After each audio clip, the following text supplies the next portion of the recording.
مين يصدق ان اللازانيا دي عملتها بربع كيلو مفروم بس. هنعمل صينيه لازانيا لذيذه جدا تحفه بربع كيلو بس مفروم. لو اول مره تشوفوني اعملوا متابعه للصفحه، لايك وشير وتابعوا معايا الفيديو. معلقتين زيت في طاسه على النار، اول لما الزيت يسخن هضيف عليه ربع كيلو من اللحمه المفرومه، هقلبها كويس جدا لحد لما لونها يبتدي يغير. اول لما اللحمه لونها يغير زي كده هضيف عليها بصلايه كبيره مبشوره او مقطعه مكعبات صغيره زي ما تحبوا. هقلب البصله مع اللحمه لحد لما البصله كمان تدبل وتنزل السوائل بتاعتها. هضيف الخضار اللي معايا، حبتين من الفلفل الاخضر مقطعهم مكعبات صغيره وجزرايه كبيره مبشوره.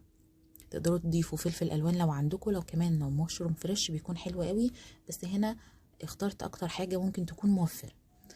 هبهرهم بملح وفلفل اسود ومعلقه صغيره من السبع بهارات.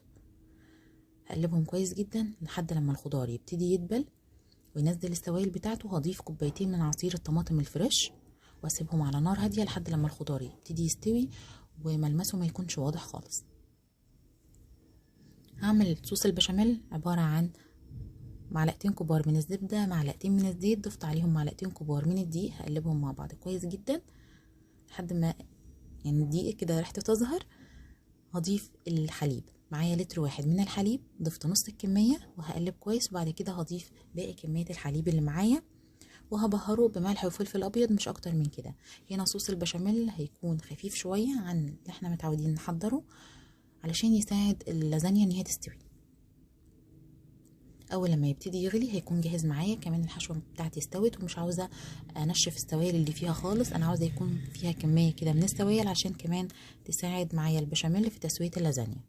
هطبق الصينيه بتاعتي. في الصينيه هضيف معلقتين كبار من البشاميل اوزعهم كويس، وبعد كده هبتدي ارص شرايح اللازانيا. قبل ما ابدا تطبيق الصينيه او تجهيزها سخنت الفرن على درجه حراره 200 من تحت بس، مش هنشغل الشوايه خالص، والصينيه هتدخل على الرف الاوسط على الشبكه. اول لما تستوي هتاخد لون من على الوش لوحدها، مش هنضطر ان احنا نشغل الشوايه. رصيت شويه من الحشو وزعتهم كويس، وبعد كده كمان شويه من البشاميل. هضيف كمان طبقه من اللازانيا، وبالنسبه لنوع اللازانيا ده اكتر نوع موفر ممكن تلاقوه في السوبر ماركت. لو حابين تعرفوا اسمه ايه اكتبولي في الكومنتات. كمان شويه من الحشو شويه من البشاميل.